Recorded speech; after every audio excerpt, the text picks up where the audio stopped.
এই ভিডিও লেকচারটিতে আমরা আলোচনা করব ট্রান্সক্রিপশন সম্পর্কে। প্রথমে আসি যে ট্রান্সক্রিপশন জিনিসটা কি। দেখো, ট্রান্সক্রিপশন মানে হলো formation of RNA from DNA. তার মানে ডিএনএ টু আরএনএ যে তৈরির প্রসেস, আমরা তাকে বলতে পারি ট্রান্সক্রিপশন। এতদিন আমরা ডিএনএ টু ডিএনএ পড়ছিলাম। ডিএনএ টু ডিএনএ এই প্রসেসটাকে আমরা নাম দিয়েছিলাম, বলেছিলাম রেপ্লিকেশন, অর্থাৎ রেপ্লিকা তৈরি। ঠিক একইভাবে সেন্ট্রাল ডগমার আরেকটি প্রসেস হলো এই প্রসেসটি, এটাকে বলা হয় transcription, that is formation of RNA from DNA. এবার দ্বিতীয় আমাদের প্রশ্ন তাহলে হবে যে এটা কোথায় ঘটে। দেখো, প্রোক্যারিওটদের ক্ষেত্রে যেহেতু নিউক্লিয়াস বলে সেরকম কিছু নেই, সুগঠিত কোনো নিউক্লিয়াস নেই, তাহলে সাইট বা কোথায় হচ্ছে সেটা প্রোক্যারিওটিকের ক্ষেত্রে হবে কিন্তু সাইটোসলে। প্রোক্যারিওটিসের ক্ষেত্রে সাইটোসল বা সাইটোপ্লাজম। আর ইউক্যারিওটসের ক্ষেত্রে খুব ভালো করে মনে রাখবে যে ইউক্যারিওটসদের ক্ষেত্রে site of transcription is always nucleus. এটা কিন্তু ভালো করে আমাদের মাথায় রাখতে হবে। এবার ডিএনএ থেকে যে আরএনএ তৈরি হবে সেই প্রসেসটা তাহলে আমরা জানলাম যে ট্রান্সক্রিপশন। এবার ট্রান্সক্রিপশন হয় কোন দিকে, তার ডিরেকশন কি, ডিরেকশনালিটি মনে রাখবে যে ডিরেকশন আমি আগেও যেরকম রেপ্লিকেশন পড়ানোর সময় তোমাদেরকে ক্লিয়ার বলেছিলাম যে always it occurs in 5 prime to 3 prime direction. তাহলে এক্ষেত্রেও ট্রান্সক্রিপশনেও মনে রাখবে যে ফরমেশন অফ আরএনএটা always in 5 prime to 3 prime direction, কোনো মতেই কিন্তু উল্টো দিকে হয় না, অর্থাৎ 3 টু 5 দিকে ট্রান্সক্রিপশন হয় না, always it occurs in 5 prime to 3 prime direction. এবার আমরা একটু ভালো করে বোঝার চেষ্টা করি, তাহলে ডিএনএ থেকে যখন আরএনএ তৈরি হচ্ছে, তাহলে ধরে নাও এটা হচ্ছে একটা ডিএনএ স্ট্র্যান্ড। আমরা পেঁচিয়ে বা সার্কুলার ইত্যাদি দেখাচ্ছি না, বোঝার সুবিধার জন্য লিনিয়ার ফর্মে আমি ডিএনএটাকে আঁকলাম এখানে। এবার তার একটা তন্ত্রী 5 প্রাইম টু 3 প্রাইম। আচ্ছা, আমি বোঝার সুবিধার জন্য আরেকটা তন্ত্রীকে আমি ব্ল্যাকে পয়েন্ট করছি, এটা 3 প্রাইম টু 5 প্রাইম।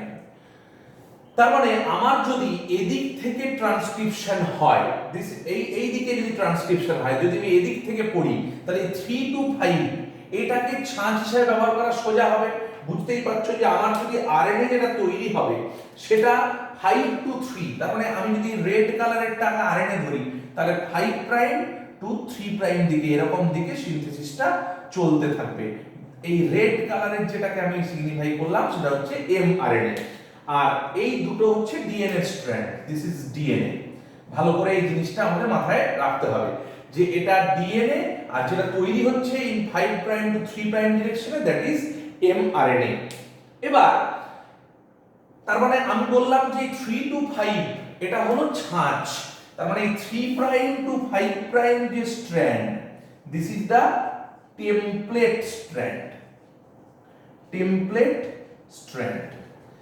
ওকে, তাহলে আমি এইটাকে বলতে পারি নন টেমপ্লেট, কারণ এদিক থেকে যখন ট্রান্সক্রিপশন হবে এদিক থেকে এটার থেকে কিন্তু ছাঁচ করে সম্ভব নয়। কারণ দেখো, এদিকটা যদি 5 প্রাইম আছে, তাহলে এদিকে 3 টু 5 আমি আগেই বলেছি সম্ভব নয়, তাহলে ওপরের স্ট্র্যান্ডটা থেকে ট্রান্সক্রিপশন করা সম্ভব নয়। যদি এপাশ থেকে ঘটে, ওপাশ থেকে ঘটলে আবার আলাদা ব্যাপার, আমি সেই জটিলতায় যাচ্ছি না।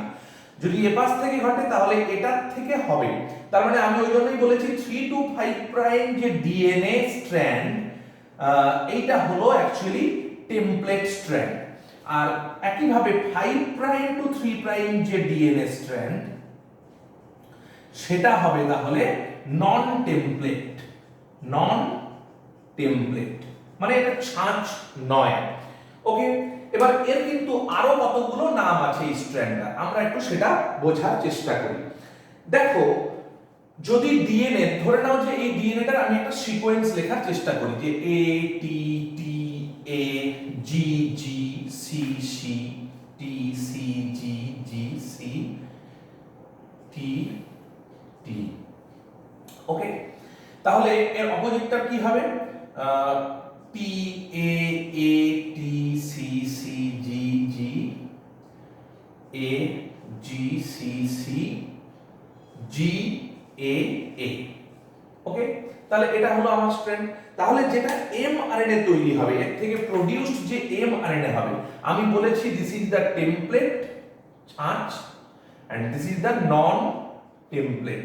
অলরেডি এই কথাটুকু আমি ডিসক্রাইব করেছি। এবার আমি mRNA-টাকে ধরে নাও যে পুরোটা থেকে এতটা mRNA তৈরি হলো। এই যে RNA, আমি mRNA নয় শুধু RNA লিখলাম, এই রেডটা হলো আপাতত আমার RNA।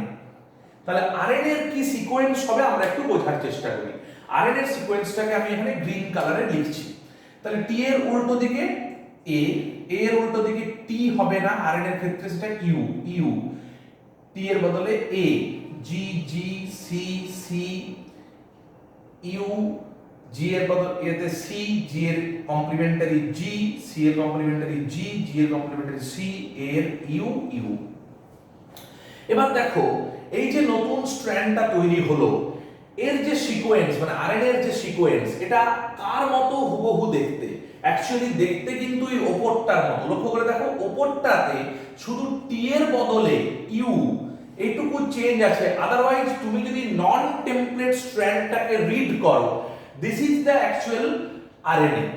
তার মানে নন টেমপ্লেট স্ট্র্যান্ড থেকে তুমি আরএনএ এর কি সিকোয়েন্স হবে তার সম্পর্কে ধারণা পেতে পারছো। তাহলে আমি সেদিক থেকে নন টেমপ্লেটকে যদি বলি সেন্স স্ট্র্যান্ড, তাহলে কারোর আপত্তি থাকার কথা নয়। তাহলে non template is equal to sense strand, because you can sense the sequence of RNA from non template DNA strand. একইভাবে তাহলে আমি টেমপ্লেটটাকে বলতে পারি অ্যান্টি সেন্স স্ট্র্যান্ড। তার মানে এটা অ্যাকচুয়ালি কমপ্লিমেন্টারি সিকোয়েন্সটা টেমপ্লেটে আছে, কারণ টেমপ্লেটে যে সিকোয়েন্সটা থাকবে তার complementary sequence is present in RNA. তার মানে আমি সেন্স স্ট্র্যান্ডে ছাড়াও নন টেমপ্লেটটাকে আমি কোডিং স্ট্র্যান্ডও বলতে পারি, আর এটাকে আমি বলতে পারি নন কোডিং স্ট্র্যান্ড। ওকে, তাহলে নন টেমপ্লেট এটা নিয়ে যেন কোনো জটিলতা না সৃষ্টি হয় যে non template is actually the same strand, non template is actually the same strand, and template is actually the anti-sense strand or coding। মানে যেটাকে আমি টেমপ্লেট বলছি সেটাই অ্যান্টিসেন্স, সেটাই নন কোডিং, আর যেটা নন টেমপ্লেট বলছি সেটা সেন্স, সেটাই কোডিং। কেন আমি সেটা ব্যাখ্যা করলাম। আরেকবার সহজভাবে বলি যে নন টেমপ্লেটের যে সিকোয়েন্স হবে আরএনএর সিকোয়েন্স হুবহু একই প্রায় হবে, শুধুমাত্র মনে রাখবে থাইমিনের বদলে ইউরাসিল থাকবে, কারণ আরএনএর সিকোয়েন্সে থাইমিন থাকে না অ্যাকচুয়ালি। হোয়ারাজ টেমপ্লেটের যা সিকোয়েন্স হবে তার কমপ্লিমেন্টারি সিকোয়েন্স অ্যাকচুয়ালি আরএনএতে থাকবে। তাহলে যেটাকে ছাঁচ হিসেবে ব্যবহার করছে তার মতো কিন্তু দেখতে হবে না, যেটা ছাঁচ নয় নন টেমপ্লেট তার মতো দেখতে হচ্ছে বলে আমরা নন টেমপ্লেটকে বলছি সেন্স স্ট্র্যান্ড, আর টেমপ্লেটকে বলছি অ্যান্টি সেন্স স্ট্র্যান্ড। এই কনসেপ্টটা যেন সবার ক্লিয়ার থাকে। এই কনসেপ্ট যদি ক্লিয়ার না থাকে তাহলে কিন্তু ট্রান্সক্রিপশন পুরোটাতেই তোমাদের ধারণার গন্ডগোল থেকে যাবে।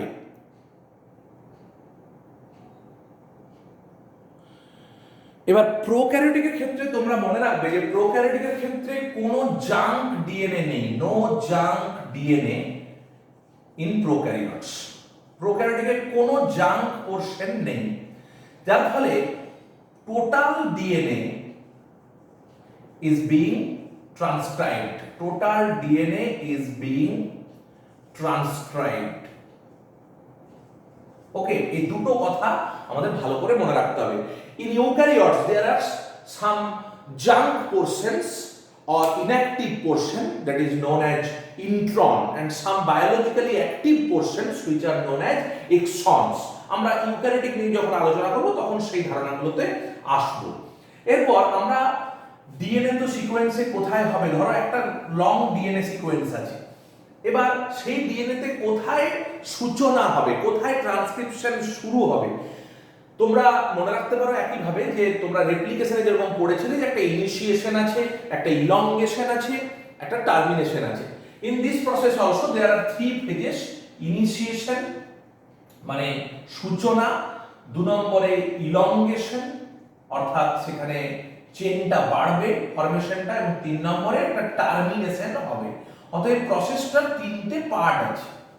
ওকে, পার্ট 3টে আছে, ইনিশিয়েশন, ইলংগেশন এন্ড টার্মিনেশন। কিন্তু আমাদের প্রশ্ন হলো যে একটা ট্রান্সক্রিপশন যখন হবে সেটা সূচনা কোথা থেকে হবে। মনে রাখবে যে জায়গাটা থেকে সূচনা হবে, if this is the initiator region INR, আমরা ইনিশিয়েটর রিজিয়নটাকে অ্যাকচুয়ালি বোঝার সুবিধার জন্য জিরো বলে থাকি। জিরো ডিনোট করি, মানে ইনিশিয়েটরের যে সিকোয়েন্সটা আছে, ধরে নাও এখানে একটা টি আছে আর এর উল্টো দিকে ডিএনএ তে এ আছে, তারপরে ধরো C C C A A T T G C G G C এরকম আছে। এদিকেও ধরে নাও A A T A C C G C G G এরকম আছে।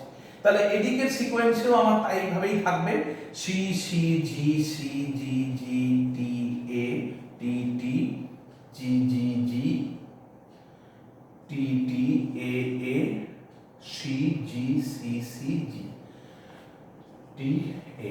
তাহলে এটা একটা 5 প্রাইম, এটা 3 প্রাইম, এটা 5 প্রাইম, এটা 3 প্রাইম। ওকে, তাহলে আমার যে এই মানে নিউক্লিওটাইডটা, এটা আমি জিরো বলে ধরবো। এবার এটাকে বলা হয় ডাউনস্ট্রিম। এই টার্মগুলোর সাথে আমাদেরকে একটু মনে রাখতে হবে আমাদেরকে। আর এদিকটাকে বলা হয় আপস্ট্রিম, মানে এটা আগের জায়গা, তাহলে এটাকে মাইনাস দিয়ে চিহ্নিত করা হয়। ওকে, আর এটাকে প্লাস দিয়ে চিহ্নিত করা হয়। ধরো তোমাকে কোথাও বললো যে +10 বেস পেয়ারে একটা ঘটনা ঘটছে, +10 বিপি, তাহলে তুমি +10 বিপি বলতে কি বুঝবে? মনে রাখবে এই পজিশনটাকে আমরা বলছি +1, তারপরেরটাকে +2, +3, +4, এটা হচ্ছে +5, 6 7 8 9 10, তার মানে 6 7 8 9 10, দিস ইজ দ্য +10। অতএব +10 বিপি কোন সিকোয়েন্স বললে আমরা এই জিসিটাকে বুঝবো। একই ভাবে তোমাকে যদি কেউ বলে -8 বিপি আমি রিজিয়নটা যাচ্ছি, তাহলে -8 বিপি বলতে কি? দিস ইজ দ্য -1, তাহলে -2 -3 -4 -5 -6 -7 -8, this is actually the -8 BP region, -8 BP region. Okay, তাহলে এই মাইনাস প্লাসের ব্যাপারটা তোমরা আশা করি বুঝবে যে মাইনাস মানে আমরা আগে যাব 1 2 3 4 5, তাহলে এটা যেমন -5 এইভাবে আমরা যাব। তাহলে মাইনাস মানে আগের অর্থাৎ আপস্ট্রিমকে আমরা মাইনাস বুঝবো, আর নিচের দিকে তাকে বলবো ডাউনস্ট্রিম। আর which is the start point known as 0, it is the start point. তার মানে generally transcription starts at this start point or 0 marked region, যেটাকে আমি 0 ভাবে মার্ক করেছি, that is the start point of transcription. এবার আমরা আসি ট্রান্সক্রিপশন প্রসেস এর জন্য যে মেন এনজাইমটা আছে, that is known as RNA polymerase. RNA polymerase যেমন তোমরা রেপ্লিকেশনের ক্ষেত্রে দেখেছিলে, there is a DNA polymerase present, এখানে আরএনএ পলিমারেজ আছে। এবার আরএনএ পলিমারেজের কি স্পেশালিটি বা এর কি স্ট্রাকচার আমরা একটু আসি। আরএনএ পলিমারেজকে অ্যাকচুয়ালি বলা হয় হলো এনজাইম। কখনো কোনো এনজাইমকে হলো এনজাইম কখন বলে না, যখন তার একটা কোর এনজাইম পার্ট থাকে এবং একটা কোফ্যাক্টর থাকে। যখন এই দুটো পার্ট থাকে কোনো এনজাইমের, তখন তাকে আমরা বলি হলো এনজাইম। এবার আরএনএ পলিমারেজের ক্ষেত্রে কোর এনজাইম পার্টে কি থাকে না, দুটো আলফা সাবইউনিট থাকে, একটা বিটা থাকে, একটা বিটা ড্যাশ থাকে, একটা ওমেগা থাকে। This are the part of core enzymes. এটা দুটো alpha, 1 beta dash and 1 omega subunit নিয়ে গঠিত। কোফ্যাক্টরটাতে একটাই পার্ট থাকে, that is sigma factor. Sigma factor. এবার আমাদের একটু কাজ জানা দরকার যে কোর এনজাইম কি করে, কোফ্যাক্টর কি করে। মনে রাখবে যে হলো এনজাইম আমরা তখনই বলবো যখন এইটা আর sigma factor both are attached, both are binding together. মানে আমি যদি সংকেত হিসেবে লিখি 2 alpha beta beta dash omega তার সাথে সিগমা, ইট ইজ অ্যাকচুয়ালি হলো এনজাইম। উইদাউট সিগমা এটাকে আমরা শুধু কোর এনজাইম বলে বলবো। এবার কোর এনজাইমের কাজ কি? কোর এনজাইমের কাজ হচ্ছে a 5 prime to 3 prime RNA polymer formation করে। 5 প্রাইম টু 3 প্রাইম দিকে আরএনএ এর পলিমার গুলোকে তৈরি করে, এটা এর মূল কাজ। কিন্তু মনে রাখবে যে কোর এনজাইম একা একা ইনিশিয়েশন করতে সক্ষম নয়, সে প্রমোটারের সাথে বাইন্ড করতে পারে না বা কোনো ইনিশিয়েশন করতে পারে না। ট্রান্সক্রিপশন সূচনা সে একা একা করতে পারে না। মানে without sigma factor core enzyme alone cannot recognize promoter or initiate। তারা সূচনাই করতে পারবে না until and unless they bind with sigma factor। তাহলে তোমরা সিগমা ফ্যাক্টরের কাজ বুঝেই গেলে। it helps in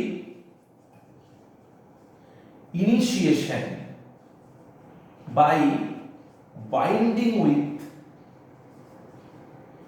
প্রমোটার, অর্থাৎ প্রমোটার রিজিয়নের সাথে বাইন্ড করে এরা ইনিশিয়েশন শুরু করে। তোমাদের হয়তো মনে প্রশ্ন যাচ্ছে হোয়াট ইজ প্রমোটার, আমি আসছি প্রমোটারে গিয়ে। এখন আপাতত মনে রাখো যে প্রমোটার সিকোয়েন্সে বাইন্ড করে they can initiate the transcription process. এবং মনে রাখবে after initiation they released after initiation. এটা কিন্তু খুব ইম্পর্টেন্ট একটা ব্যাপার। অতএব মানে সিগমা ফ্যাক্টর যে অনলি এই কাজটাই করে তার প্রধান ব্যাখ্যা বলতে পারো যে ইনিশিয়েশন প্রসেসটা কমপ্লিশন হয়ে গেলেই সে কিন্তু রিলিজ করে যায়, সে খুলে যায় এই কোর এনজাইম পার্ট থেকে। Then core enzyme alone can help in elongation process or 5 prime to 3 prime RNA polymer formation process. So this is the actually holoenzyme structure of RNA polymerase. RNA polymerase works but starts initiation the transcription initiation, but starts the transcription by core enzyme and cofactor binding.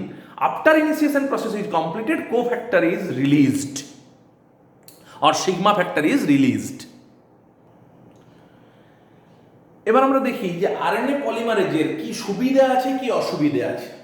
দেখো RNA পলিমারেজের কিন্তু DNA পলিমারেজের থেকে কিছু একটা সুবিধাও আছে এক দুটো। যেরকম এই ডিএনএ ডিরেক্টেড সিনথেসিস করতে পারে, অর্থাৎ ডিএনএ কে টেমপ্লেট হিসেবে ব্যবহার করে তার থেকে আরএনএ তৈরি করতে পারে। মানে আরএনএ থেকে আরএনএ তৈরি করার দরকার নেই, এই ডিএনএ থেকেই আরএনএ তৈরি করতে পারে। That is the big advantage of RNA polymerase.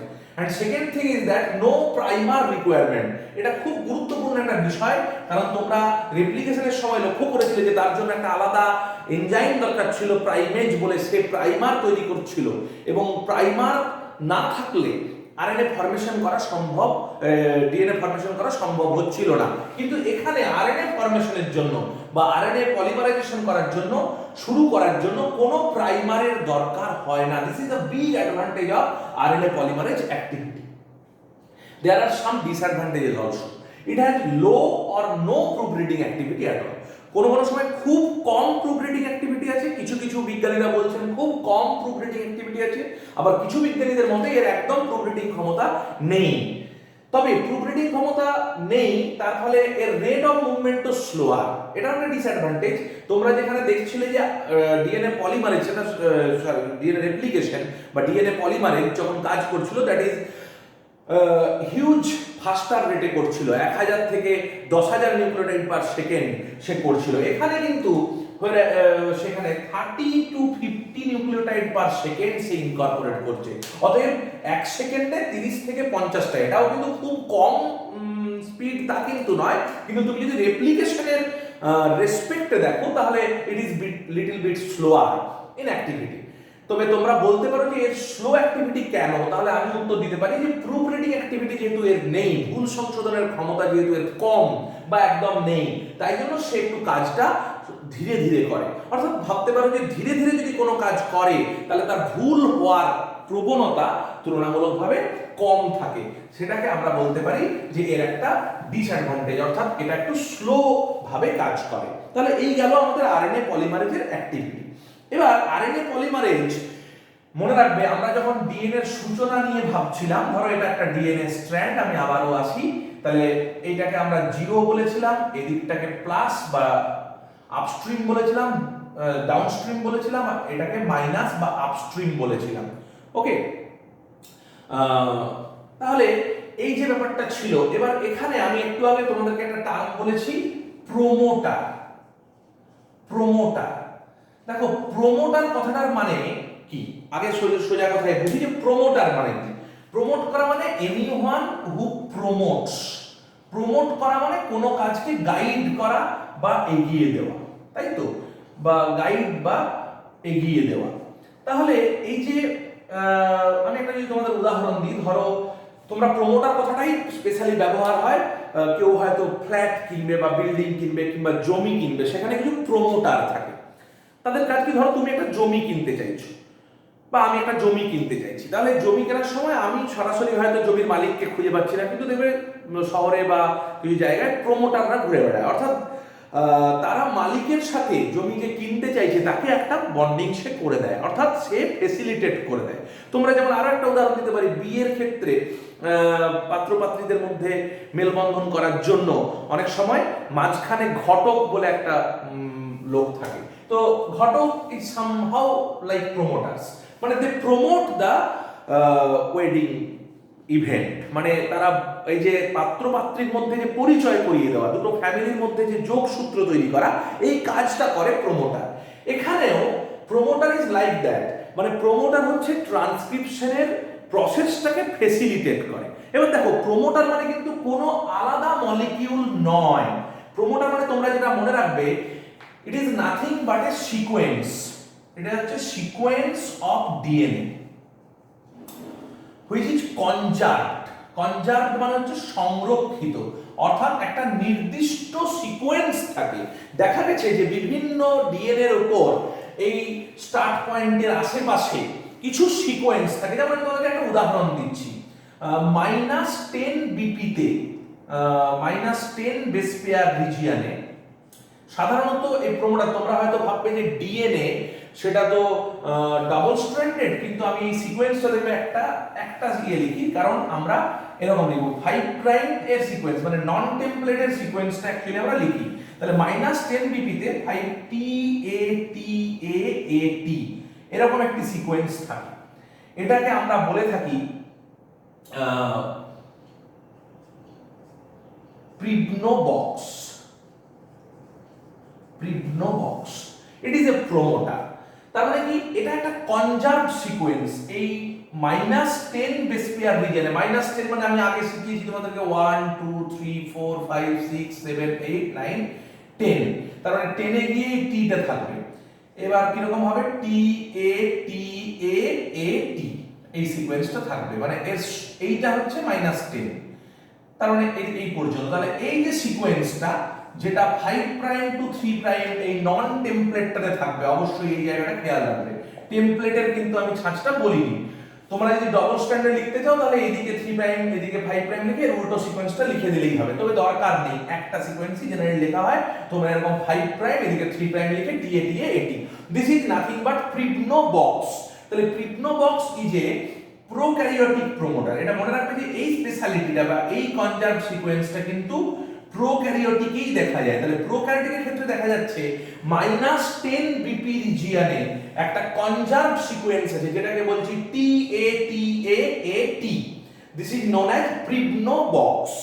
ওকে, এটা nothing but a sequence of DNA which is present in 5 prime to 3 prime strand or non template sequence of DNA in non template. এটা মনে রাখতে পারো, নন টেমপ্লেটের সিকোয়েন্সটাই সাধারণত আমরা বলে থাকি, মানে বোঝানোর জন্য যেটা বলি সেটা নন টেমপ্লেটের। তাহলে এরকম -10। এবার যেমন আমি তোমাদেরকে আরো একটা প্রোক্যারিওটিক প্রোমোটারের উদাহরণ দিচ্ছি, -30 বিপি রিজিয়নে থাকে।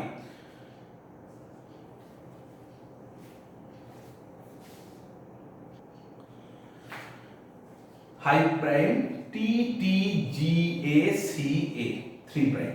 তাহলে দেখো এই TTGACA এটা একটা কনজার্ভ সিকোয়েন্স, তার মানে -30 বিপি। যদি আমি এদিকে যাই তাহলে একদম 35টা গুণে গুণে যে জায়গায় সেখানে তুমি TTGACA এই সিকোয়েন্সটা পাবে। This is known as consensus sequence. এই প্রোমোটারটার নাম হচ্ছে কনসেনসাস সিকোয়েন্স। তার মানে ডিএনএ যে স্ট্র্যান্ডটা যেখানে ট্রান্সক্রিপশন হবে তার আপস্ট্রিমে বা কিছু কিছু সময় ডাউনস্ট্রিমে কম দেখা যায়, এরকম কিছু conserve DNA sequence present which are actually promotes the binding of RNA polymerase. এর কাজ কি অ্যাকচুয়ালি, যে জায়গাটা বলার আমি চেষ্টা করছি, ধরো এই জিরো যে রিজিয়নটা আমি এটাকে রেড কালার দিয়ে ডিনোট করছি, এটা হচ্ছে জিরো ধরে নাও, তাহলে it is the actually initiation site, initiation বা আমি সহজ কথায় লিখি স্টার্ট সাইট। তাহলে স্টার্ট সাইট, আচ্ছা তোমরা হয়তো বলবে স্যার স্টার্ট সাইটটাকে আপনি রেড কালার দিলেন, আমি স্টার্ট সাইটটাকে সবুজ কালারে ডিনোট করছি। ধরো দিস ইজ দ্য স্টার্ট, আমরা স্টার্টকে সবসময় সবুজ বলি তো তাই জন্য সবুজে ডিনোট করলাম। ওকে, তাহলে এই স্টার্ট সাইটটাকে আরএনএ পলিমারেজ যখন অ্যাকচুয়ালি বাইন্ড করতে আসে, ধরো ইট ইজ আরএনএ পলিমারেজ, এই গোল মলিকিউলটা হচ্ছে আরএনএ পলিমারেজ, এ কিন্তু সরাসরি স্টার্ট সাইটকে রেকগনাইজ করতে পারে না, তোমরা একটু আগেই তোমাদেরকে আমি বললাম। তাহলে এই আরএনএ পলিমারেজে সিগমা ফ্যাক্টর বলে একটি ফ্যাক্টরের কথা আমি একটু আগে বলেছি, সে কি করে স্ক্যান করার সময় এই যে সিকোয়েন্স, ধরো এটাকে আমি উদাহরণ হিসেবে ব্যবহার করলাম, প্রিভনো বক্স প্রোক্যারিওটিকের ক্ষেত্রে এই প্রিভনো বক্সকে সে রেকগনাইজ করতে পারে এবং এতে বাইন্ড করে। এবং সিগমা ফ্যাক্টরের রোল হচ্ছে স্টার্ট সাইট পর্যন্ত পৌঁছে দেওয়া।